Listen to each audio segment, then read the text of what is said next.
नवी मुंबई का एयरपोर्ट जो आज बनने जा रहा है, मैं आपको बताना चाहता हूं कि ये केवल आपकी मेहरबानी से हुआ है डिले। बस ये इनको यही ऐसी टुच्ची बातें करने के अलावा कोई इनको मालूम नहीं है। टुच्ची बातें करते हो, कुछ आपके मन में जज्बा नहीं है, जो सच्ची बातें सुनने का जज्बा औकात नहीं। बुलेट ट्रेन जब शुरू होगी, बहुत सारी लोगों ने उसके बारे में अलग अलग बात की। बुलेट ट्रेन की क्या जरूरत है, बुलेट ट्रेन की क्या जरूरत है? क्या आपको अपने देश को आगे बढ़ते हुए देखना नहीं है? क्या आपके देश में अगर बुलेट ट्रेन चलेगी तो आपके मन में गर्व नहीं होगा? तो ये बात आज एक देश का, एक प्रगति का अगर एक सिलसिला जारी है तो उसमें सभी लोगों को स्वागत करने की जरूरत होती है। मैं बिल्कुल, और इसीलिए मैं आपको कहना चाहूंगा, आज हमारा एनर्जी पे कितना फोकस है। एक जमाना था पावर प्लांट लगाने के लिए हमारे मित्र के पास जाकर मांगना पड़ता था, भाई हमको मंजूरी दे दो, मंजूरी दे दो। उन्होंने कितने साल तक कितने पावर प्लांट को, कि इस देश के कितने लोगों की उम्मीदों को, उद्योगों को तरसाया है, ये मैं उसका खुद उदाहरण हूं। अरे छोड़ो, तो इसके अलावा कुछ बोलना आता ही नहीं है, इसके अलावा आपको कुछ बोलना आता ही नहीं है।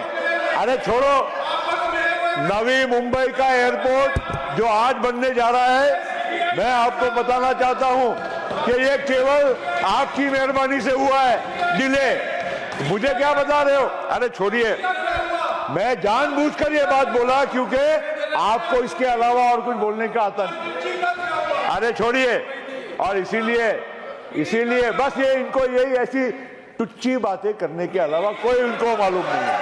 टुच्ची बातें करते हो, कुछ आपके मन में जज्बा नहीं है, जो सच्ची बातें सुनने का जज्बा औकात नहीं। छोड़िए, आज जिस तरह से पावर प्लांट्स, जिस पुरानी टेक्नोलॉजीज वो थी, आज एक नए युग में हम जा रहे हैं। पूरा विश्व देखिए, आज सोलर एनर्जी है, कितनी बड़ी मात्रा में हमारे देश में सोलर एनर्जी, विंड एनर्जी को हम हार्नेस कर रहे हैं। ग्रीन हाइड्रोजन की बात हो रही है, ग्रीन हाइड्रोजन की कितनी बड़ी डेवलपमेंट हमारे देश में हो रही है। आज इथेनॉल हमारे पेट्रोल में, और आज 20-20% तक हम लोगों को मिक्सिंग का अब मौका मिला है। और इथेनॉल केवल एक आप फ्यूल के हिसाब से ही मत छोड़िए, आज फार्मर्स को, किसानों को कितनी बड़ी मात्रा में इथेनॉल के वजह से वहां पर उनको एक प्रोडक्टिव फार्मिंग का मौका मिला है।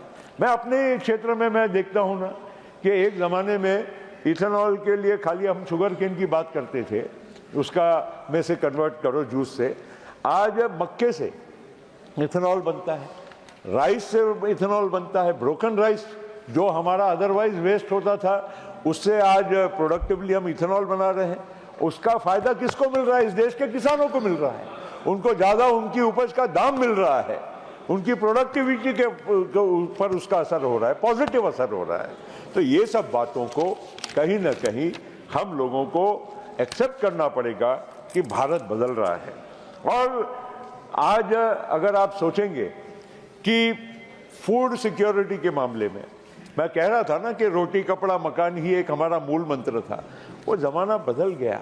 मकान, 4 करोड़ मकान बन चुके हैं, 4 करोड़ मकान अगले 5 साल में बनने वाले हैं। जरा बताइए, विश्व में कोई भी ऐसा देश हो, कितना भी प्रगतिशील हो, इतना कॉम्प्लेक्स प्रॉब्लम को किसने सॉल्व किया और कैसे सॉल्व कर पाए हैं?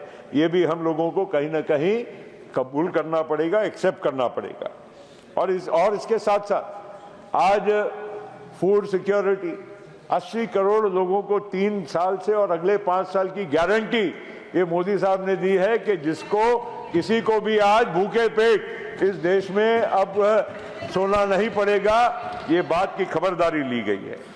मैं थोड़े समय इतना ही कहूंगा कि आज मिडिल क्लास के बारे में, बजट में डायरेक्ट टैक्सेशन में मिडिल क्लास को जिस तरह से पहली बार जो यहां सम्मान दिया गया, क्योंकि आज तक ऐसा ही होता था कि सभी वर्गों को कुछ ना कुछ दे दो लेकिन मिडिल क्लास ऐसा था कि परेशानी से एक और महंगाई की परेशानी होती थी, एक और उनकी बढ़ती हुई एम्बिशन और उनके आकांक्षाओं की बात आती थी, और वो सैंडविच हो जाते थे।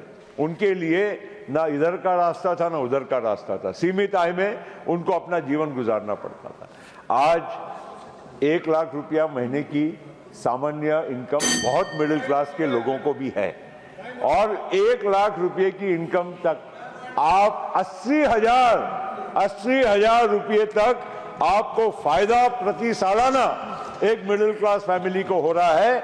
आप सोच सकते हैं कि 80,000 में कितने लोगों की ईएमआई गाड़ी की, घर की या अन्य वस्तुओं की एक साल में वो कर सकते हैं। आज इन्फ्लेशन की बात करते हैं आप लोग, तो ये इन्फ्लेशन के प्रति सामने एक हेज के तौर पर भी ये टैक्सेशन का फायदा हो रहा है। और इसीलिए मेरे को वक्त इधर से है, बीजेपी से, यहाँ से, और इसीलिए आपके पास तो वक्त बचा ही नहीं है, या तो वक्त ही वक्त है, समझ जाओ इशारा कि वक्त ही नहीं है आपके पास, या वक्त ही वक्त है। और इसीलिए मैं इतना ही कहूंगा अंत में कि भारत की एक जो सफर है हमारा, ये सुहाना सफर है, और ये सुहाना सफर करने के लिए भी नेतृत्व वैसा ही दमदार और शानदार चाहिए। आज मोदी जी के माध्यम से ये हमारे देश को प्राप्त हुआ है, और इसलिए हम और आप उनके सबके प्रयास में आपका साथ जोड़ दीजिए, तो देश आगे बढ़ेगा, और आपको भी थोड़ी बहुत तसल्ली मिलेगी कि हमने देश के लिए कुछ हमारा भी योगदान रहा है। आपको इतना ही कहते हुए बहुत बहुत धन्यवाद।